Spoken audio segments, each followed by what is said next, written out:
Halo guys, masih bersama Aika Yui di channel Waveform. Hari ini kita mau bahas lagi, lanjutin ceritanya Kang Yusung, sang Hero King. Oke guys, kita langsung aja ya guys ya. Guys, sebelum Kang Yusung benar-benar memasuki tower, dirinya diperlihatkan terlebih dahulu kondisi yang ada di dalam tower tersebut. Lalu Kilgore pun melihat Kang Yusung dan terkejut kenapa bisa ada Kang Yusung di sana. Kemudian, Kilgore pun bertanya bagaimana Kang Yusung bisa ada di sana. Padahal tower tersebut tidak ada hubungannya dengan Korea. Kang Yusung pun menjawab bukannya Kilgore lah yang meminta pertolongan dirinya. Mendengar hal tersebut, Kilgore pun terkejut kembali karena dirinya tidak merasa meminta pertolongan dari Kang Yusung. Lalu, Kang Yusung pun mengecek status window-nya dan ternyata itu semua ulah dari klon Monarch. Yang dimana permintaan tolong Kilgore itu hanyalah jebakan saja. Setelah itu, Kang Yusung pun langsung mengalihkan pembicaraannya dengan berkata dirinya telah membuat kesalahan. Kang Yusung juga berkata karena tower telah memanggilnya, jadi dirinya langsung datang ke sana. Jadi mau bagaimana lagi kalau sudah terlanjur masuk. Kemudian, Kilgore pun pasrah dan menerima Kang Yusung yang ikut berpartisipasi dalam meraih tower tersebut. Selain itu, Kilgore juga tiba-tiba jadi merasa akrab dengan Kang Yusung karena merasa Kang Yusung sama dengan dirinya. Lalu mereka berdua pun sebentar lagi akan direspon ke cerita awal. Tapi sebelum itu, Kang Yusung memperingatkan Kilgore terlebih dahulu karena Kilgore bisa saja mengkhianati Kang Yusung lagi. Setelah itu, mereka berdua pun direspon ke dalam tower. Di tempat respon mereka, sudah ada banyak orang yang menunggu. Lalu Kilgore memerintahkan ketua di sana untuk memberitahukan situasi di sana secara singkat. Ternyata tempat mereka saat ini itu sudah dikepung oleh pasukan musuh. Kemudian, Kang Yusung bertanya apakah musuh mereka bukan necromancer. Ketua di sana menjawab kalau necromancer itu adalah pasukan elit mereka, jadi posisinya ada di tengah. Tapi musuh mereka saat ini tidak bisa dianggap remeh juga. Setelah itu, Kilgore pun berkata kalau tugas mereka saat ini itu hanyalah satu, yaitu membantu mereka semua. Kilgore juga memerintahkan semua pasukan untuk pergi keluar dan langsung menyerang musuh yang ada. Lalu Kilgore pun membuka pintu dan langsung menyerang musuh. Di sini musuh juga menyerang balik, tapi semua serangan mereka bisa ditahan oleh perisai milik Kilgore. Oleh karena itu, Kilgore pun menyuruh para pasukannya untuk tidak khawatir dan terus menyerang musuh saja. Sementara itu, Kang Yusung mendatangi musuh yang ada di atap-atap rumah dan membunuh mereka. Setelah semua musuh berhasil dikalahkan, serangan udara musuh pun muncul dan hal tersebut membuat para pasukan menjadi panik. Tapi di sini Kilgore langsung menggunakan skillnya yang dimana dirinya mengeluarkan banyak tiap tempur. Oleh karena itu, semua pasukan musuh pun berhasil dikalahkan dengan sangat mudah. Setelah itu, Kang Yusung dan Kilgore pun berniat melawan musuh yang ada di markas mereka dengan memulai perang. Sementara itu, si kakek sedang bersiap setelah melihat pasukan di garis depannya telah kalah oleh pasukan Kang Yusung dan Kilgore. Kemudian, Kang Yusung dan Kilgore pun berangkat ke markas musuh yang berada di gedung pencakar langit di pusat kota untuk berperang. Di tengah jalan, mereka dihadang oleh pasukan necromancer musuh.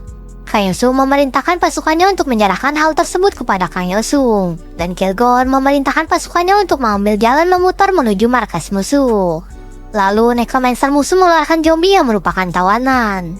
Melihat hal tersebut, Kang Yusung awalnya ragu-ragu untuk menyerang musuh, tapi akhirnya Kang Yusung tetap maju mengalahkan musuh, karena tidak ada pilihan lain. Setelah zombie dikalahkan oleh Kang Yusung juga langsung menggunakan zombie tersebut untuk menyerang balik necromancer musuh. Setelah itu, si kakek pun muncul dan mencoba basa-basi dengan Kang Yusung dengan menanyakan pendapatnya tentang baju yang saat ini dirinya pakai. Tapi di sini Kang Yusung tidak peduli dengan hal tersebut dan langsung bersiap untuk bertarung. Melihat Kang Yusung yang sudah bersiap untuk bertarung, si kakek pun tidak ada pilihan lain dan langsung mengeluarkan skillnya yang bernama Gravelord. Lalu Kang Yusung mengganti decknya dari deck Necromancer dari deck Frostmite yang biasa dirinya gunakan. Karena tidak ada untungnya menggunakan deck tersebut melawan Necromancer yang lebih hebat. Kemudian, tanpa basa-basi lagi si kakek pun langsung menyerang Kang Yusung. Untung saja serangan tersebut bisa dihindari oleh Kang Yusung dengan mudah. Karena kalau Kang Yusung terkena serangan tersebut, maka Kang Yusung akan terikat seperti zombie yang ada di belakang Kang Yusung. Lalu Kang Yusung menyerang balik si kakek, tapi serangannya tidak mempan sampai si kakek bisa menyerang balik Kang Yusung. Serangan si kakek itu berhasil menaikkan Kang Yusung, tapi itu hanyalah ilusi semata. Karena Kang Yusung yang asli ada di belakangnya dan langsung menarik kepala si kakek untuk menanamkan sebuah debuff kepadanya. Setelah itu, Kang Yusung menyerang Gravelord si kakek hingga Gravelordnya hilang dan membuat pertarungan tersebut berhasil dimenangkan oleh Kang Yusung. Sementara itu, Kilgore berhasil menghancurkan markas musuh dan membuat mereka berhasil menyelesaikan Right Tower. Kemudian, mereka berdua pun keluar dari tower dan di luar mereka langsung disambut oleh para wartawan. Di sini, Kang Yosung menjelek-jelekan si kakek sampai si kakek kesal melihatnya. Selain itu, Kang Yosung berkata kepada wartawan kalau mereka berdua melakukan raid bersama itu karena Kilgore yang memohon kepada Kang Yosung. Di sisi lain, Kilgore malah membicarakan tentang dirinya yang ingin mengembalikan Amerika menjadi hebat kembali. Kemudian, agen CIA pun muncul mencari Kang Yosung untuk membawanya. Tapi Kang Yosung menolaknya. Karena kata manajernya, Kang Yosung tidak boleh mengikuti orang yang tidak dikenal. Jadi, Kang Yosung lebih memilih mengikuti Kilgore saja. Mendengar Kang Yosung berkata begitu, agen CIA pun tidak ada pilihan lain selain menculik Kang Yosung. Cepat tua yang melihat hal tersebut pun langsung memerintahkan bawahannya untuk melacak Kang Yosung. Lalu kita dialihkan ke tempat CIA membawa Kang Yosung. Dan ternyata CIA berniat menerbangkan Kang Yosung kembali ke Korea menggunakan jet pribadi VVIP. Mendengar hal tersebut, Kang Yosung pun bertanya kenapa mereka sampai melakukan hal tersebut. Agen CIA menjawab hal tersebut mereka lakukan itu karena kalau Kang Yosung menggunakan pesawat biasa, maka orang lain bisa terkena ancaman teroris. Kang Yosung berkata kembali kalau begitu kenapa tidak mencari tower yang terhubung ke Korea saja. Agen CIA menjawab kalau mereka sudah melihat 500 tower, tapi tidak ada yang terhubung ke Korea sama sekali. Oleh karena itu, Kang Yosung pun tidak punya pilihan lain selain menurut. Kemudian, agen CIA pun memberikan sebuah informasi kepada Kang Yosung, yang dimana informasi tersebut adalah telah terjadi pembunuhan di suatu tempat pada saat Kang Yosung telah menyelesaikan Right Tower. Di tempat kejadian, pelaku meninggalkan sebuah kartu yang merupakan tanda kalau pest collector yang melakukannya. Mengetahui informasi tersebut, Kang Yosung pun tidak bisa tinggal diam. Oleh karena itu, Kang Yosung pun pergi untuk memberi pelaku pembunuhan sebuah pelajaran.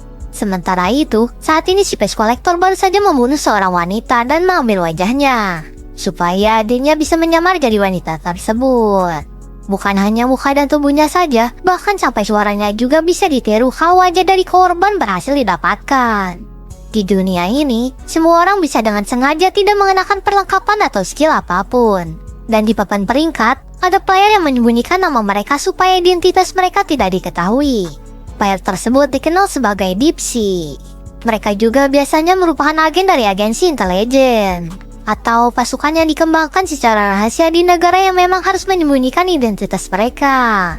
Mereka juga biasanya bersembunyi dan menunggu saat yang tepat untuk melakukan kejahatannya. Dan pest collector itu termasuk salah satu dari mereka. Pest collector itu berhasil melarikan diri dari kejaran mistis yang merupakan player rank 10. Pest collector juga merupakan black player terburuk yang bahkan membunuh beberapa player pro.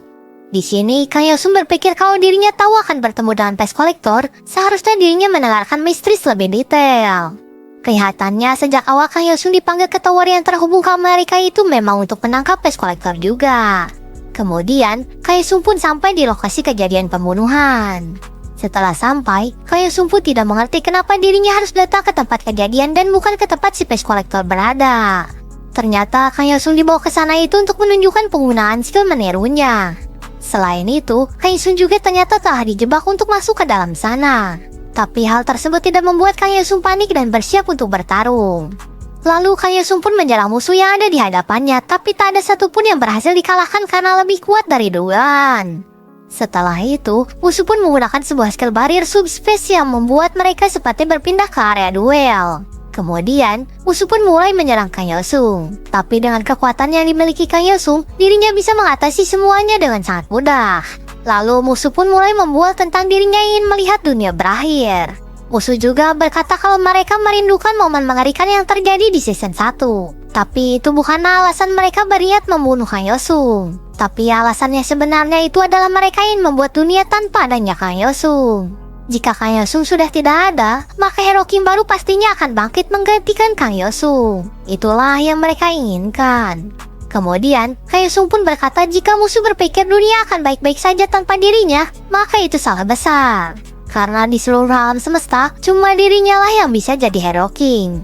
Jika Kang Yosung sudah tidak ada, maka itu juga awal dari kehancuran bumi. Setelah itu, Kang Yosung pun maju untuk mengalahkan musuh. Tapi yang dirinya serang itu bukanlah tubuh aslinya karena tubuh aslinya sedang bersembunyi di belakang. Kemudian, musuh pun maju untuk menyerang Kang Yosung. Tapi sayangnya Kang Yosung sudah meletakkan perangkap di sekitarnya sehingga musuh pun tidak bisa mendekati Kang Yosung dan akhirnya terkena jebakan tersebut.